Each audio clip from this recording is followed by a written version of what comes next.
Assalamualaikum warahmatullahi wabarakatuh. Saya Ketram Priyana Putri, BP 19 10 11 55 11 0018. Perkenalkan, nama saya Ratna Wulandari dari BP 19 10 11 55 11 0031. Nama saya Salmi Fitri Insani, nomor BP 19 10 11 55 11 0034. Perkenalkan, nama saya Sylvia Ramadhani, BP 19 10 11 0036. Assalamualaikum warahmatullahi wabarakatuh. Perkenalkan, nama saya Ulfa Fadina, nomor BP 19 10 11 55 11 0040. Baiklah, yang pertama saya akan menjelaskan tentang pengertian pengadilan pajak. Pengadilan pajak adalah badan peradilan yang menjelaskan kekuasaan kehakiman di Indonesia bagi masyarakat yang ingin menjelaskan sengketa perpajakan. Keberadaan pengadilan pajak memang tidak banyak diketahui masyarakat.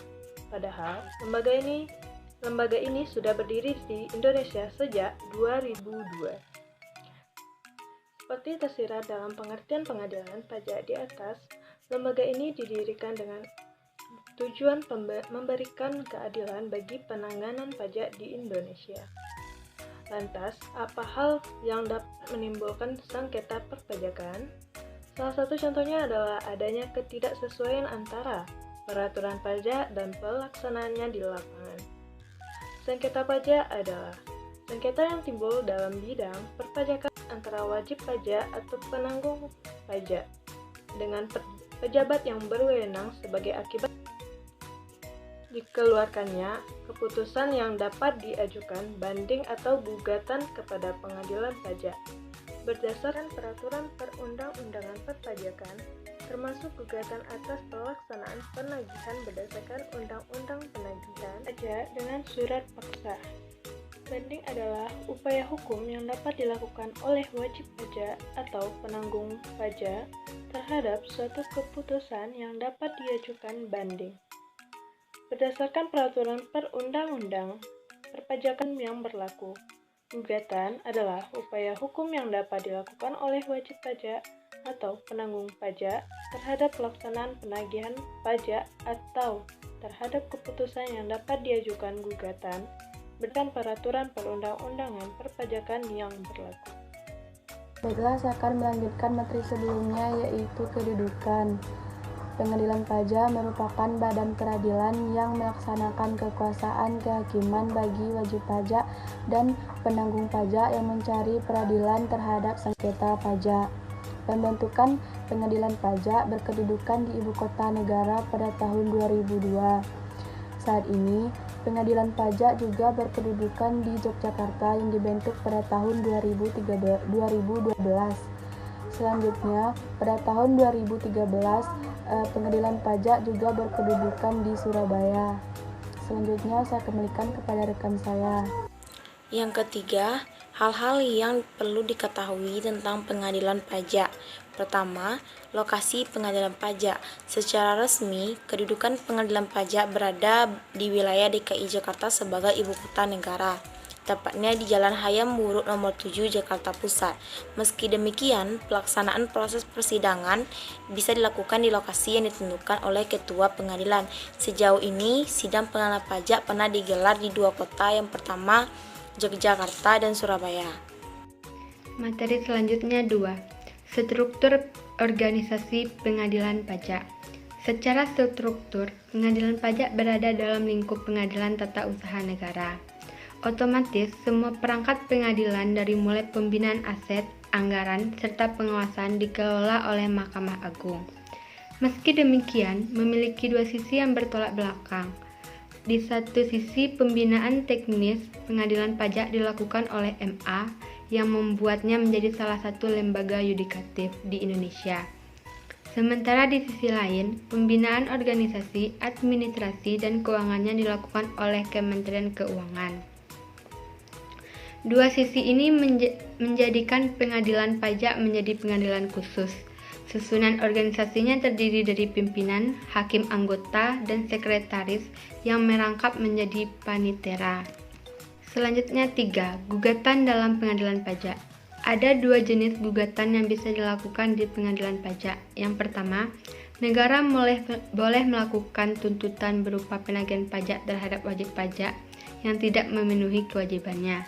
Dalam hal ini, proses persidangan penagihan pajak hanya bisa dilakukan setelah adanya upaya peneguran dan peringatan. Mengikuti tahap peradilan, pengadilan berwenang untuk menyita dan melelang aset milik wajib pajak yang terbukti lalai dari kewajibannya. 2. Wajib pajak pun memiliki hak untuk melayangkan gugatan terhadap proses pajak yang dialaminya. Contoh kasusnya adalah penagihan pajak yang tidak sesuai atau adanya penyitaan aset tanpa ada peringatan terlebih dahulu. Baiklah, saya akan melanjutkan materi sebelumnya, yaitu cara mengajukan gugatan di pengadilan pajak. Wajib pajak yang ingin mengajukan gugatan atas proses perpajakan harus melayangkan surat gugatan berbahasa Indonesia yang ditujukan kepada pengadilan pajak. Surat gugatan harus disertai dengan salinan keputusan yang dikeluarkan oleh tergugat, data dan bukti pendukung, serta surat kuasa bermaterai jika penggugat diawali oleh kuasa hukum. Surat gugatan bisa diwariskan kepada ahli waris jika proses gugatan penggugat meninggal dunia, pailit, dan perusahaan penggugat dilikuidasi. Berikut ini tahapan dalam persidangan pengadilan pajak, yaitu 1. Penyampaian surat gugatan, surat uraian gugatan, dan surat bantahan antara wajib pajak dan yang digugat. 2. Persidangan dan penggugat bisa menjelaskan secara lisan, serta memaparkan bukti yang terkait dengan sengketa pajak. Dalam persidangan, penggugat diperbolehkan untuk menghadirkan saksi yang memenuhi kriteria. Penggugat juga berhak hadir dalam sidang pembacaan putusan. Selanjutnya yaitu wewenang pengadilan pajak. Dalam lingkungan perpajakan, pengadilan pajak hanya memiliki satu tingkatan yang berwenang meninjau dan menerbitkan putusan yang berkaitan dengan sengketa pajak. Pengadilan pajak berwenang memeriksa dan memberikan keputusan untuk proses banding yang diajukan tergugat. Selain itu, pengadilan pajak juga berhak menerima atau menolak sanksi yang diajukan penggugat selama sesuai dengan undang-undang yang berlaku. Sebagai warga negara yang memiliki kewajiban untuk membayar pajak, sudah menjadi hak wajib pajak untuk menuntut keadilan perlakuan pajak.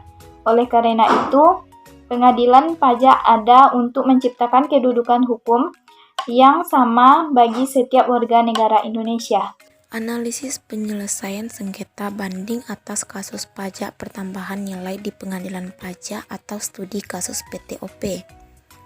Penelitian ini membahas tentang implementasi penyelesaian banding pajak perkara pajak pertambangan nilai atau PPN PTOP di pengadilan pajak. Banding pajak terjadi karena pemeriksaan pajak dilakukan oleh Direktorat Jenderal Pajak atau DJP berdasarkan permohonan restitusi pajak yang diajukan oleh PTOP. Tujuan dari penelitian ini adalah untuk mengetahui penyelesaian banding pajak atas perkara PPN PTOP di pengadilan pajak dan dampak putusan pengadilan pajak atas sengketa PPN. Jenis penelitian ini adalah deskriptif dengan pendekatan kualitatif. Hasil studi menunjukkan bahwa penyelesaian banding pajak PTOP selaras dengan ketentuan yang berlaku saat ini. Putusan pengadilan pajak yang mengabulkan sepenuhnya permohonan PTOP berdampak pada pembayaran pajak yang lebih bayar ditambah bunga yang diberikan kepada PTOP sebagai imbalan. Hasil penelitian ini menyarankan DJP untuk tidak melakukan penyelesaian hanya berdasarkan asumsi. Penyesuaian harus dilakukan berdasarkan bukti yang cukup dan dapat diandalkan.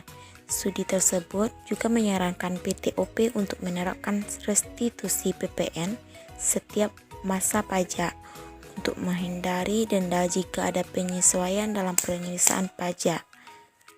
Sekian, terima kasih.